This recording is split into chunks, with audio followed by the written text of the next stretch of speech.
नमस्कार साथियों। तो आज है 23 जून 2026। दोस्तों, बाजार की सेंटिमेंट आज बहुत ही वीक था, जहां पे निफ्टी 50 11:30 बजे के बाद से गिरावट जब शुरू हुआ, निफ्टी 50 के साथ मोस्टली सेक्टर या मोस्टली इंडेक्स सब के सब नेगेटिव में क्लोजिंग दिया, एक आध को छोड़ के। बट फिलहाल ग्लोबल मार्केट की मूड काफी अच्छा चल रहा है, मतलब पहले से बेटर है आप कह सकते हो।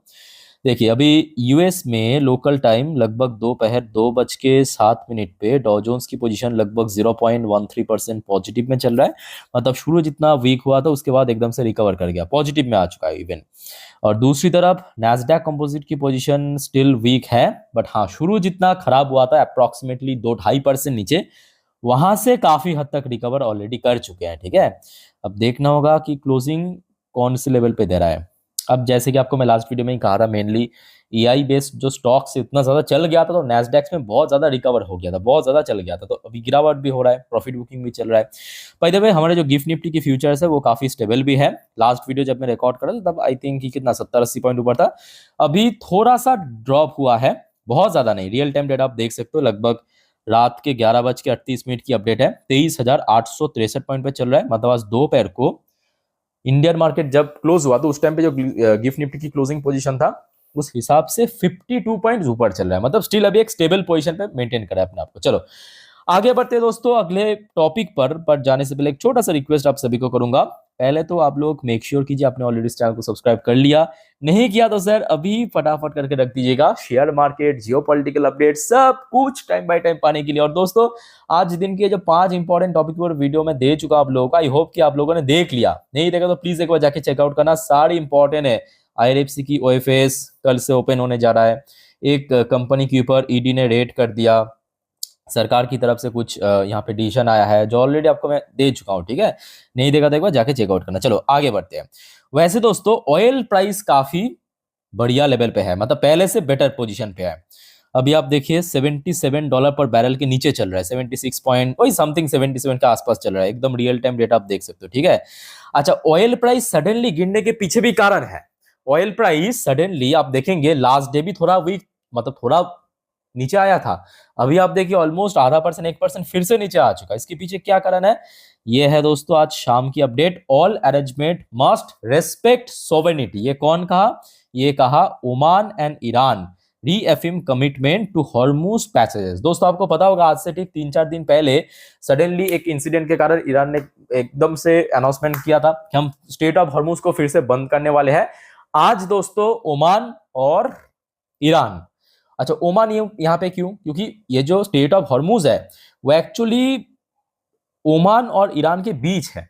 ठीक है, तो दोनों ही देश यहाँ पे कंफर्म किया है कि ताकि वहां से जो कमर्शियल शिप्स है, कमर्शियल ऑयल वेसल्स है, टैंकर्स है, सेफली गुजर सके। ठीक है, Oman and Iran have reaffirmed their commitment to keeping strait of Hormuz safe and open for international shipping according to the joint statement issued on Tuesday. तो मतलब जो tension में था लोग कि फिर से क्या बंद होने वाले हैं, तो अभी टेंशन मुक्त हो चुका है, क्लियर हो चुका है।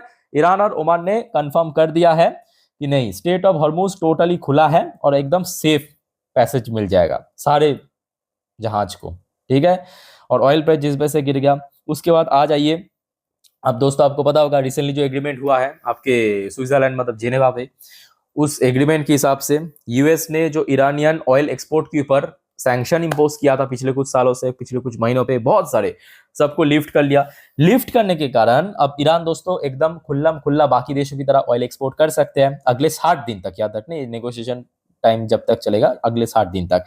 तो अब ईरान दोस्तों टारगेट कर रहा है इंडियन मार्केट को। अब इंडियन मार्केट को करने के पीछे भी कारण है, क्योंकि इंडिया की भूख बहुत ज्यादा है, मतलब डिमांड ज्यादा है ना भारत में, तो सबसे नजदीक भी पड़ता है। ईरान और भारत में आप डिस्टेंस देखेंगे काफी नजदीक है ना।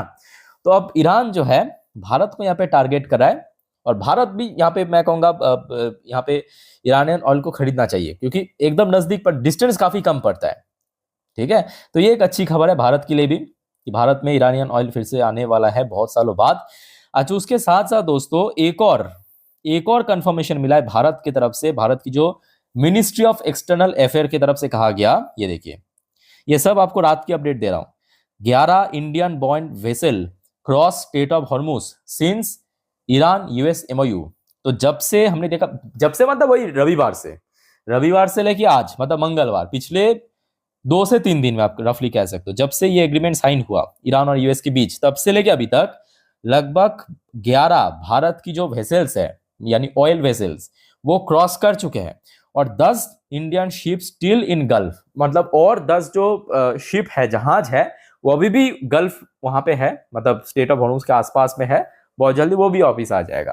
तो मतलब इंडिया भी कंफर्म कर चुका है, कोई भी यहाँ पे स्टेट ऑफ हॉर्मुज पे ब्लॉकेज वगैरह कुछ भी नहीं है, कोई भी रोका नहीं जा रहा, टोटली खुला है, आराम से आ रहा है, सेफली आ रहा है, और आगे भी आ जाएगा। ठीक है, यहाँ तक क्लियर हो चुका है, जिस वजह से मैं कहूंगा ऑयल को लेकर अभी उतना ज्यादा टेंशन करने की आवश्यकता नहीं। अगर बीच में कुछ और टेंशन क्रिएट हुआ है वो अलग बात है, बट फिलहाल ऑयल से रिलेटेड सारे टेंशन फ्री रहिए। अच्छा, फिर आ जाइए नेक्स्ट। अब इस स्टोरी में एंट्री होता है ट्रम्पा की। ट्रम्पा क्या कह रहा है, देखिए ट्रम्पा कह रहा है, Trump claim Iran agreed to infinite nuclear check says Hormuz to stay open emit fresh pushback. अच्छा, एक बार मैं आपको समझा देता हूं दोस्तों। आपको पता होगा लास्ट डे सेम टाइम की वीडियो में मैं आपको एक अपडेट दिया था, डोनाल्ड ट्रम्प ने क्लेम किया था फ्यूचर में, मतलब ये नेगोशिएशन हो जाने के बाद फ्यूचर में ईरान के पास जितने भी वेपन्स रहेगा, चाहे वो बैलिस्टिक मिसाइल हो सकता है, क्रूज मिसाइल हो सकता है, न्यूक्लियर वेपन हो सकता है, उसका निगरानी यूएस कर सकता है। ये ट्रम्प ने क्लेम किया। तो उसके बाद तो हमने ऑब्वियसली देखा ईरान ने इस चीज को थोड़ा डिनाई कर दिया कि नहीं, ऐसा कुछ भी एग्रीमेंट हमने साइन नहीं किया। आज यूएस प्रेसिडेंट डोनाल्ड ट्रम्प आके कह रहा है, Tuesday claim that Iran has agreed to allow long term high level inspection of its nuclear program while announcing that Washington would ease restriction on the Strait of Hormuz and release limited financial relief and strict American oversight। ये सब तो सही है, but ये चीज कहीं ना कहीं गड़बड़ है। मतलब डोनाल्ड ट्रम्प जो कह रहा है कि ईरान की जो न्यूक्लियर प्रोग्राम को फ्यूचर में यूएस इंस्पेक्शन करेगा, यहां से फिर से गड़बड़ क्रिएट हो सकता है, क्योंकि नेगोशिएशन पे तो यही टॉपिक को लेके तो नेगोशिएट होगा।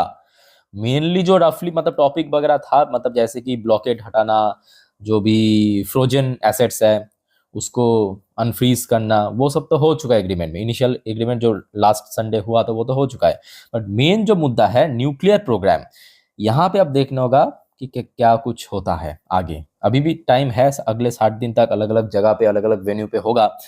ठीक है, बार बार ट्रम्प तो कह रहा है कि हम इंस्पेक्शन करेंगे ईरान के ऊपर, ईरान बार बार डिनाई कर रहा है। ठीक है, लेट्स सी क्या होता है। अच्छा, फिर आ जाता है इस स्टोरी में यूएस की स्टेट सेक्रेटरी मार्को रूबियो की एंट्री। रूबियो यहाँ पे एक बड़े अच्छे बात का, रूबियो कहा कि US will not accept Iranian toll on Hormuz. और यहाँ पे मैं कहूँगा सिर्फ यूएस ही क्यों, दुनिया की कोई भी देश एक्सेप्ट नहीं करेगा।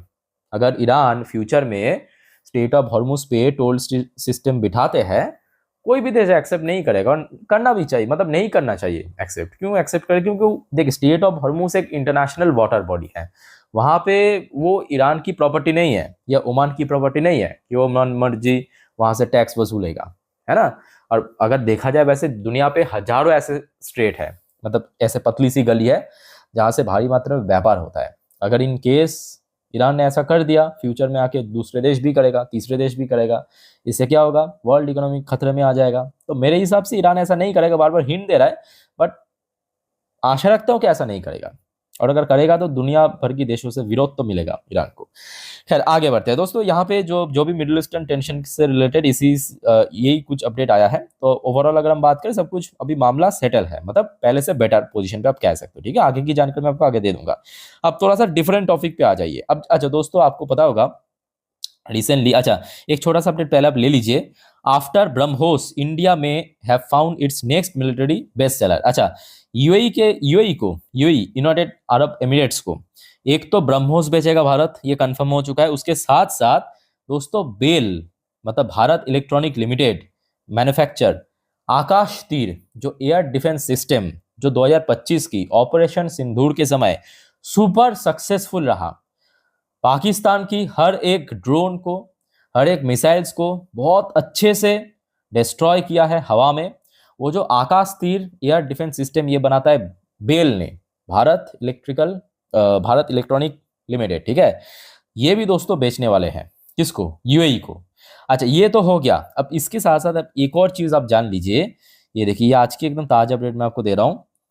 भारत और Israel identify new defence project to build joint resilience. अच्छा दोस्तों, आपको पता होगा रिसेंटली यूएस और इसराइल के बीच रिलेशन उतना बढ़िया नहीं चल रहा है, थोड़ा सा खटासपन देखने को मिला, जो भी इंसिडेंट हुआ पिछले कुछ दिनों से, ठीक है। अब बेंजामिन नेतन्याहू आज सीधा सीधा के कह दिया, जो आपको मैं पहली वीडियो में दिया था दिन पे, बेंजामिन नेतन्याहू कह रहा है कि हमें यूएस के ऊपर जो डिपेंडेंसी है डिफेंस के मामले में उसको कम करना पड़ेगा फ्यूचर में, ठीक है। अब दोस्तों यहाँ पे एंट्री होता है भारत की। भारत यहाँ पे बहुत बढ़िया कहाँ खेल रहा है। मोदी जी यहाँ पे देख रहा है, वैसे मोदी जी व्यापारी आदमी है, गुजराती है। अब मोदी जी देख रहा है कि भाई यहाँ पे तो मौका है, बेच डालो इसराइल को, बेच डालो तो यहाँ पे भारत की जितने भी डिफेंस कंपनियां ना सबको बेनिफिट पहुंचेगा। और ये आज की एकदम ताजा अपडेट दे रहा हूँ, क्योंकि देखिए इसराइल को चाहिए बहुत सारे आर्म्स एंड एमुनेशन, क्योंकि इसराइल अभी भी वॉर में इन्वॉल्व है, याद रखना, ठीक है। अब यूएस से सप्लाई कट करेगा मतलब कहीं से तो लेना पड़ेगा। अब देखिए इसराइल के साथ अगर आप देखेंगे, अब कौन सी देश देगा? चाइना देगा? चाइना के साथ इसराइल की उतना अच्छा रिलेशन नहीं है। क्या जापान देगा या कौन देगा? आप बताइए। भारत बेस्ट ऑप्शन है इसराइल के लिए। तो जिस वजह से भारत और इसराइल के बीच डिफेंस अब एक्सपोर्ट और बढ़ेगा। समझ पा रहे हो मेरा मतलब, जो कौन सी दिशा में मैं आपको दिखा रहा हूँ। तो डिफेंस सेक्टर में दोस्तों इसका एक बहुत बढ़िया असर पड़ेगा अगले कुछ टाइम से, ठीक है। अच्छा आ जाइए, एक और लास्ट एंड आखिरी अपडेट। अब ट्रम्प का थोड़ा सा गुस्सा हो गया, वैसे इगोइस्टिक आदमी है, अभी थोड़ा सा गुस्सा हो गया। रिसेंटली जो भी नाटो के साथ मामला थोड़ा सा और खराब हो गया। ट्रम्प अब थ्रेट दिया है to not help NATO countries if ask. तो ये पूरे दुनिया भर की देश को कहा, मतलब नॉन नेटो देश को कहा कि अगर नेटो वाली कोई देश आपसे मदद मांगे, आप हेल्प मत करना किसी को ठीक है। तो कुल मिला के ठीक है, अभी माहौल काफी चिलिंग है, काफी ठीक ठाक चल रहा है। तो जो भी अपडेट हो रहा है मैं आपको दे रहा हूँ। अब देखना होगा कि आप सिर्फ एक ही चीज चाहिए भारत में, वह एफआईएस की एंट्री। जैसे कि आज हमें थोड़ा बहुत छोटू सा एक अमाउंट देखने को मिला, बट छोटू सा अमाउंट से नहीं होगा, बट एक अच्छा फ्लो चाहिए, तभी जाके मार्केट में एक स्टेबल रिकवरी पॉसिबल है। अच्छा बाय द वे दोस्तों, जो आपको मैं लास्ट वीडियो में कहा था याद है, कल सुबह मैं अपने इंस्टाग्राम स्टोरी में दे दूंगा अपडेट गिफ्ट निफ्टी की और ऑयल प्राइस की, आप लोग देख लेना जरूर, ठीक है। तो सुबह सुबह कंफर्म हो जाएंगे मार्केट ओपन करने से पहले, जिसका लिंक आपको नीचे मिल जाएगा डिस्क्रिप्शन बॉक्स में। फिलहाल आप देखिए गिफ्ट निफ्टी की पोजीशन काफी स्टेबल है, और डॉ जोन्स भी फिलहाल पॉजिटिव में दिख रहा है। नैस्डैक थोड़ा बहुत नीचे ही चल रहा है, वही एआई बेस्ड कंपनी गिरावट के कारण, ठीक है। बाकी दोस्तों और कोई आपका कंफ्यूजन या डाउट वाउट है कमेंट करके पूछिए। वीडियो अच्छी लगे तो लाइक करना, चैनल को सब्सक्राइब करना। मिलता है नेक्स्ट वीडियो में, टेक केयर, बाय बाय, जय हिंद।